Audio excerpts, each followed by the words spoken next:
This video is for the Treepeople Goodmaker Grant. My name is Arleen Ferrara and I'm a parent at Franklin Elementary School. We've put together a plan for a very sustainable garden between our library, main hallway, and resource room. It's about 1,500 square feet. It utilizes drip irrigation, California natives, beneficial plants for beneficial insects, hummingbirds, butterflies, and it captures a significant amount of rainwater, cutting down on urban runoff. But most importantly, it provides a beautiful outdoor space for the school children to be immersed into nature. In a minute, I'll show you that location at the school, and I'll show you a top-down plan of the garden. And right now I am at Franklin Elementary School, sort of the main hallway. We're looking down right now, and I'll span around and show you basically kind of a 360 of the school. You can see there's just a ton of pavement. The school was built almost 100 years ago, so it makes use of a lot of bungalows, but it also makes use of a whole lot of impermeable pavement, which is a problem with urban runoff, and it's also quite hot, uncomfortable, and not terribly attractive. This is actually the site of what I would hope would be our future learning and reading library. And then these buildings here are the resource rooms here. And then as you go around this way, you can see this is sort of a main pathway to the play yard. The play yard is basically the only green space the kids have right now, and that's about just 15% of the footprint of the school. Like I said, the school is almost 100 years old, and it serves about 800 students, and grades preschool through 5th grade. So it's been around a long time, and it really needs some green space. This beautiful mural was painted by David Lagasse, who sadly passed away recently, and he's just a wonderful friend to the school district and a wonderful person and artist, and we're really sad to see him go. The site of where we would hope to have the future garden for Franklin. I'm going to now show you a little more up close the area. We would have an entryway right about where I'm standing here, and I will show you a top-down view of this garden plan in a minute. Right now we have these temporary biodegradable vegetable and perennial plants here. The bags are biodegradable, but you could see this asphalt is just lumpy, bumpy, pretty unattractive. There used to be a tree somewhere around here. It was cut down, and they essentially just paved right over the stump. So it's just very uninspiring. The pathway would continue down this way, go up into the library. This is the rear entrance, or it's really the exit of the library. The kids would come out of there into the pathway. We have a ramp here, so our main pathway would have to be wheelchair accessible. Okay, so now I want to show you the actual sort of top-down plan for this garden. So I showed you how we had the library, the resource room, and the main hallway. And here we have the garden that is sort of joining those three areas. We have a path here that snakes down through the garden, and it is wheelchair accessible. We have little sections that come off of the pathway. This would be a DG pathway, decomposed granite.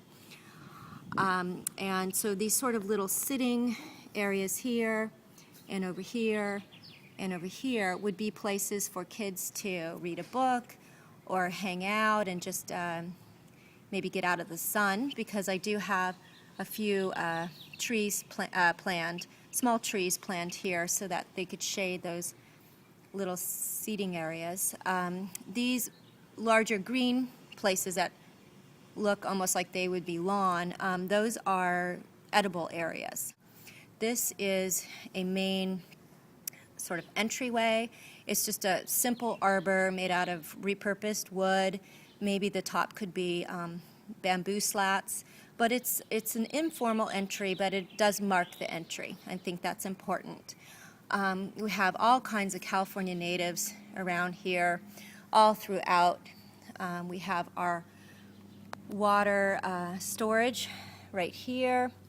We have our water storage here and back here. And then we have a compost area planned for back here.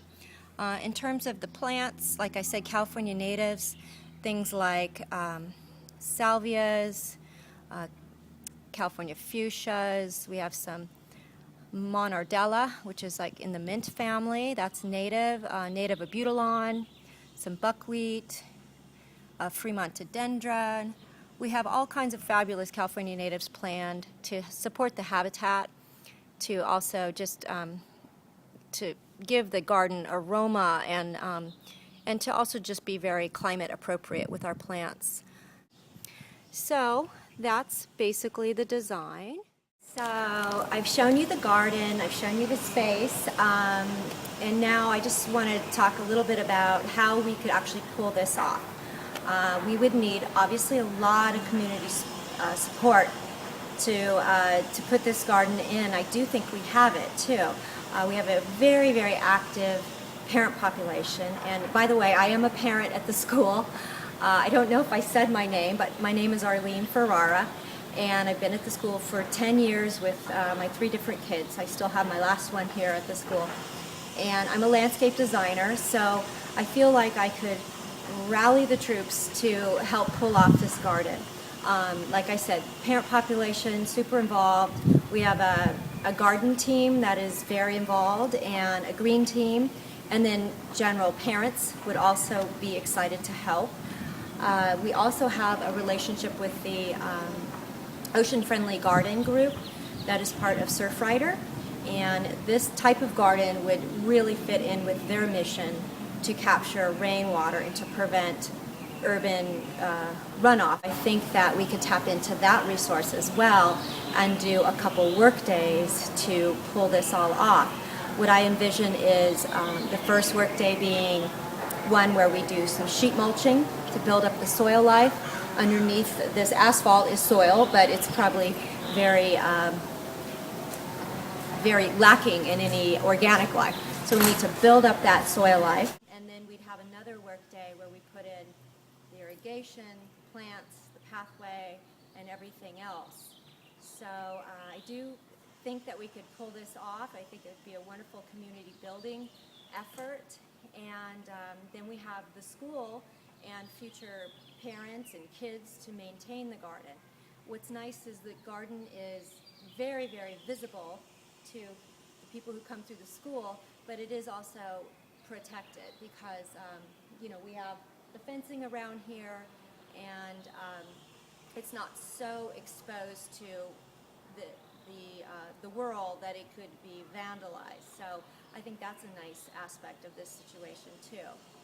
So I hope that I've explained the project adequately for you to make educated decision on whether you want to vote for us. I sure hope I have your vote. I'm very passionate about this garden. I've been thinking about it really for years, and I think it would just provide so much needed, a needed place for the kids to be more in touch with nature. Thanks so much.